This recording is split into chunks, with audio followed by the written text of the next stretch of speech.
gray wool coat. She could almost see him coffin-boxed, and her wearing black instead of the white dress she'd carried with her to change into. Lamont LaCroix, the man she'd fallen in love with when she was 17 and wide-eyed, was holding court in the middle of a half-dozen young army officers.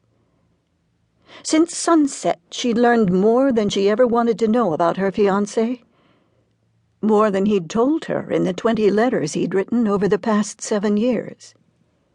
She'd learned that he was worse than the carpetbaggers who'd invaded Texas after the war. The northern accent she'd barely noticed when they'd met now grated on her nerves. At first, his letters had been friendly, as though keeping his young acquaintance up on Washington politics. As the years passed, he talked of his dreams of power, and she encouraged him.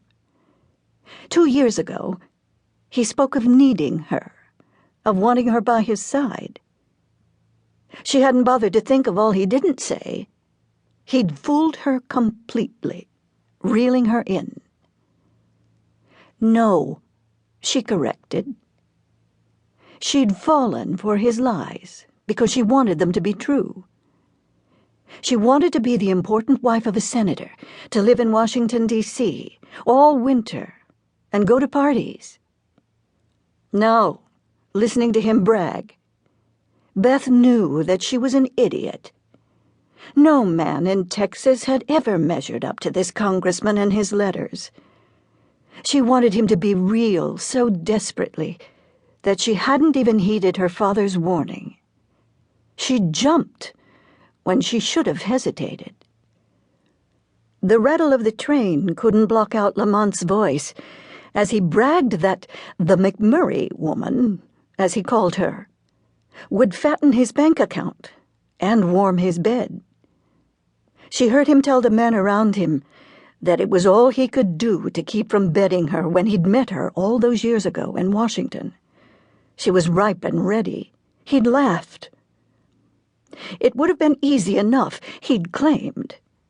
But he realized she was a gold mine.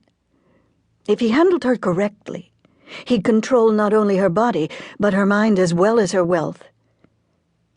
When one of the young men drinking with him suggested the senator keep her pregnant to ensure control, Lamont had bragged that he'd allow her 1 child, maybe 2, and then see that there were no other pregnancies. I want her by my side, not home-raising brats. Wait till you see her. She may be dumb as a stump, but she's built tall and beautiful, with ginger-colored hair that hangs in curls past her waist. The perfect woman to stand with me all the way to the White House. Beth bit her bottom lip until she tasted blood. If she hadn't caught an earlier train to meet her groom-to-be, she never would have seen him like this until it was too late. Now she saw the truth and mourned her dream. Lamont had lost his re-election, but with a McMurray on his arm, he thought he'd take the seat from Texas without any trouble. I've got 2 years to meet all the right people, he said. Then once I'm elected, I'll never have to return to the state. She slowly raised her head just enough to see him. His words were starting to slur, and he'd opened his coat, revealing extra pounds around his middle that hadn't been there years ago. His brown hair and eyes made him handsome, but she saw flaws now. Frown lines marked his forehead, and silver at his temples showed the signs of aging. She knew he was more than 15 years older than she was.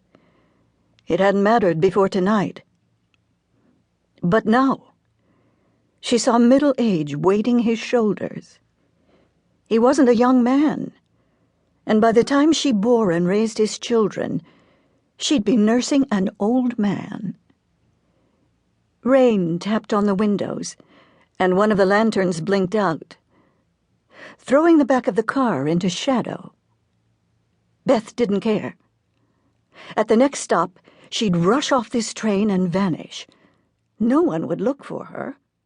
No one knew she was here except the conductor who'd punched her ticket.